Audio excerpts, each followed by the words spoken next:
O Auxílio Brasil representa um acréscimo de pelo menos 10% na economia local em 648 cidades brasileiras.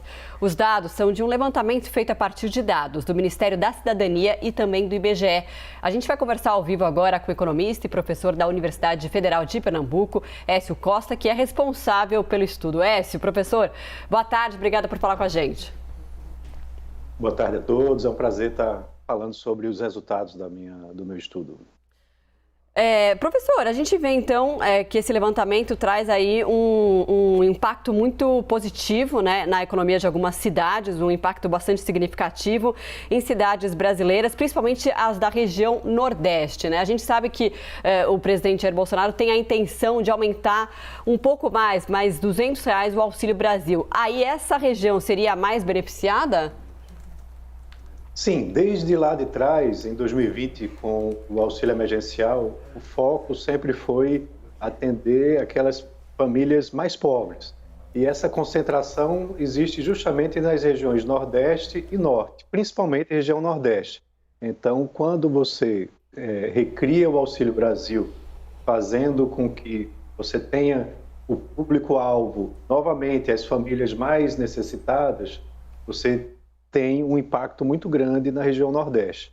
Em alguns municípios, o impacto com R$400 chega a 34% do PIB, como, por exemplo, em Serrano do Maranhão, que fica lá no Maranhão e foi o município, no ranking que eu fiz, que ficou em primeiro lugar em termos de impacto. Quando você vai olhar a nível estadual, dos 10 estados mais beneficiados, 8 estão no Nordeste e 2 estão na região Norte. E a região Nordeste como um todo vai ter um impacto de 3,45% do PIB. Eu peguei o PIB de 2019, trouxe ele para valores presentes, 2021, e calculei o impacto do que já foi pago, de acordo com os dados do Ministério da Cidadania. De janeiro até maio, fiz uma projeção de junho até dezembro. Então, traz um impacto de 3,45%. O Brasil, como um todo, o impacto é de 1,04%, mas distribuído por regiões, você vê essa maior concentração na região Nordeste. Professor, agora se a gente pega e compara com, por exemplo, Bolsa Família, dá para a gente fazer uma comparação no quesito de resultado eleitoral? Como que isso repercute para essas regiões quando se tem um benefício do governo Jair Bolsonaro e o Bolsa Família também já tradicional do governo petista? Tem o mesmo resultado? Eu não parti para essa análise do resultado eleitoral, né? Até porque você tem a última eleição quando ainda não existia nem o auxílio emergencial, nem o Auxílio Brasil, isso em 2018. A gente vai ver agora se isso vai trazer um impacto. O fato é que a maior parte dos municípios que estão recebendo um maior auxílio tem provavelmente um resultado da última eleição mais elevado para, na época, o Haddad, ao invés do Bolsonaro. Mas o auxílio pode ser que traga alguma conexão com o presidente Bolsonaro e isso repercuta no resultado das urnas.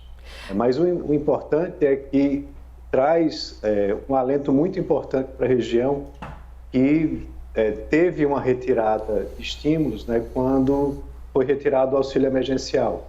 E agora o nível de desemprego na região Nordeste ainda se mantém muito elevado, ainda não se recuperou nessa retomada da economia comparado com as regiões Sul e Sudeste, por exemplo.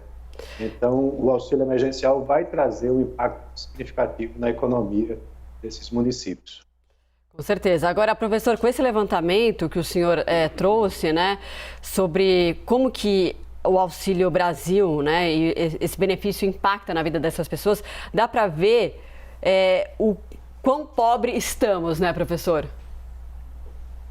Sim, muitos desses estados e municípios têm uma grande parcela da população que depende de programas sociais, do Auxílio Brasil e, antigamente, do Bolsa Família. Então, você, por exemplo, aumentar esse benefício de R$400 para R$600 traz um impacto só na região Nordeste de mais de 10 bilhões de reais, segundo as estimativas da análise que eu fiz. E aí você, por exemplo, comparar com a substituição de um subsídio aos combustíveis para um apoio às famílias mais pobres, de repente isso é uma política muito melhor direcionada e vai resolver problemas sociais ao invés de subsidiar o consumo de combustíveis. A gente conversou ao vivo com o economista e professor da Universidade Federal de Pernambuco, Écio Costa. Muito obrigado por dividir seu trabalho com a gente aqui no Live CNN, professor. Foi um prazer, obrigado a todos, até uma próxima.